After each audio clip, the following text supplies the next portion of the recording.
Hello everyone, welcome to commerce spirit the CS. इस video में हम डिस्कस करने वाले हैं दीनदयाल उपाध्याय गोरखपुर विश्वविद्यालय के बीकॉम फोर्थ सेमेस्टर के इनकम टैक्स सेकंड पेपर के आंसर की को। फर्स्ट पेपर का आंसर की हो चुका है, अगर आपने उसको नहीं देखा होगा तो आप जाकर के चेक कर लीजिएगा। वीडियो पसंद आए तो वीडियो को लाइक कर दीजिएगा, चैनल पर नए होंगे चैनल को सब्सक्राइब कर दीजिएगा। क्वेश्चन नंबर 1 है, which of the following is not capital asset. तो ये ऑल ऑफ दीज हो जाएगा।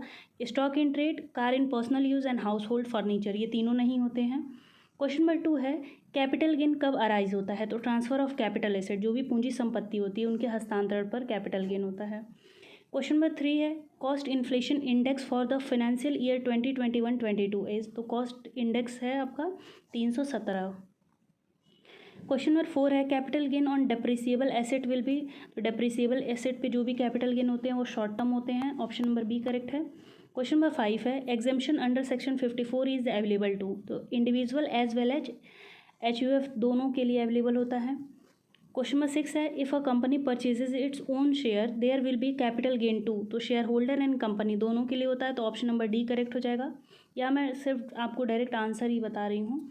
क्वेश्चन नंबर 7 है, cost of acquisition of which asset shall be nil. तो जो सेल्फ जनरेटेड गुडविल होता है उसके लिए कोई भी लागत नहीं रहती है, तो इसलिए कॉस्ट ऑफ एक्विजिशन निल होता है। क्वेश्चन नंबर 8 है, liability of advance tax arises when tax payable is. तो 10,000 या 10,000 से अधिक जब टैक्स रहता है तो उस समय पे एडवांस पेमेंट किया जाता है। ज़्यादातर क्वेश्चन ऐसे हैं जो मैंने करवाए हैं। क्वेश्चन नंबर 9 है, capital gain arises from the transfer of following asset. Capital gain किससे होता है, तो कैपिटल एसेट के ट्रांसफर से होता है।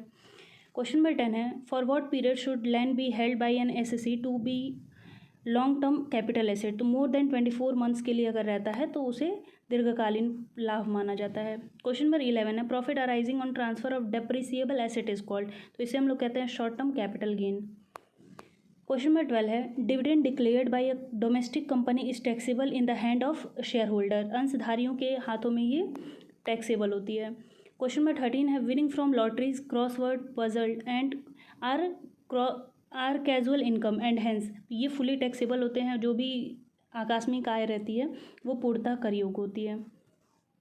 क्वेश्चन नंबर 14 है, which of the following does not come under the category of transfer. तो विल और गिफ्ट ये दोनों ट्रांसफर के कैटेगरी में नहीं आते हैं, क्योंकि इसमें एडिक्वेट कंसिडरेशन नहीं रहता, प्रतिफल नहीं होता है।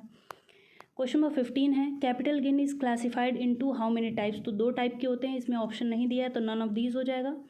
क्वेश्चन नंबर 16 है, competition of capital gain is done under which section of the income tax act. तो सेक्शन 45 होता है, ऑप्शन में ये नहीं दिया हुआ है।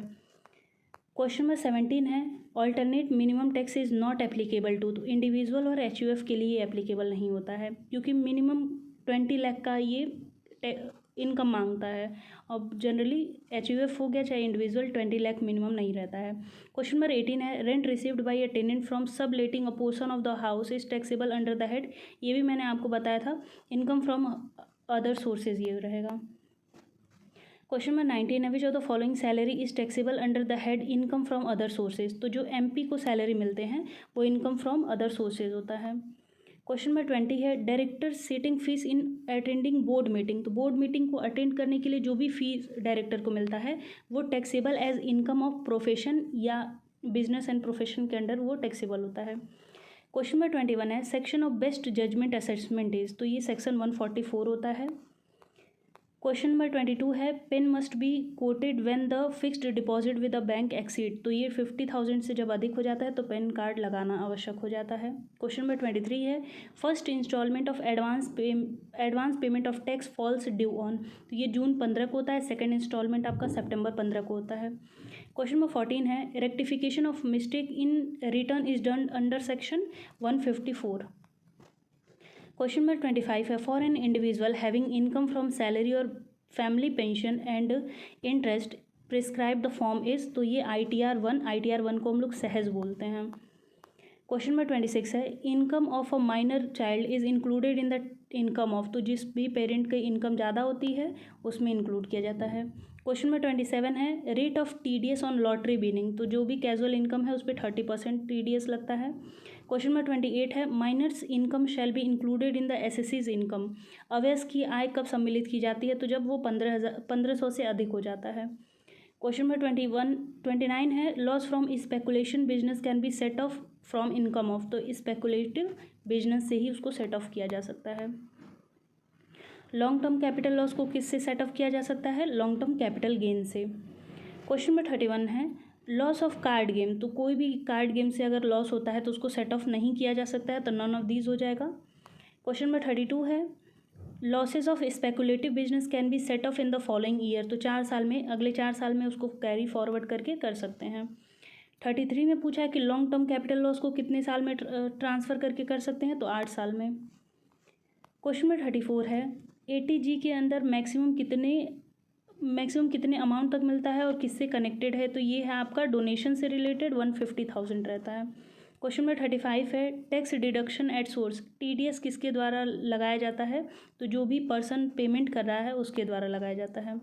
क्वेश्चन नंबर 36 है last chain of income tax authority is. तो ये होता है inspector of income tax. Question number 37 है maximum amount allowed under section 80C। तो इसमें होता है 1,50,000। क्वेश्चन नंबर 38 है under section 80D for severe disability is allowed for a fixed sum of. तो 1,25,000। क्वेश्चन नंबर 39 है under section 80E is related to. Deduction जो भी मिलता है 80E का तो वो रिलेटेड होता है एजुकेशन से।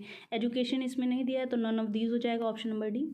इस वीडियो का लास्ट क्वेश्चन है 80P के डिडक्शन किससे रिलेटेड है? तो कोऑपरेटिव सोसाइटी से। आई होप आपको सभी क्वेश्चन के आंसर अच्छी तरीके से समझ में आ गए हों। कोई क्वेश्चन आपको लगता है कि इसका आंसर वो नहीं होगा तो आप कमेंट कर दीजिएगा, मैं उसको क्रॉस चेक करके पिन कर दूंगी अगर मुझे लगता है वो आंसर सही होगा। तो वीडियो पसंद आए तो वीडियो को लाइक कर दीजिएगा, चैनल पर नए होंगे चैनल को सब्सक्राइब कर दीजिएगा। मिलते हैं नेक्स्ट वीडियो में, तब तक के लिए धन्यवाद।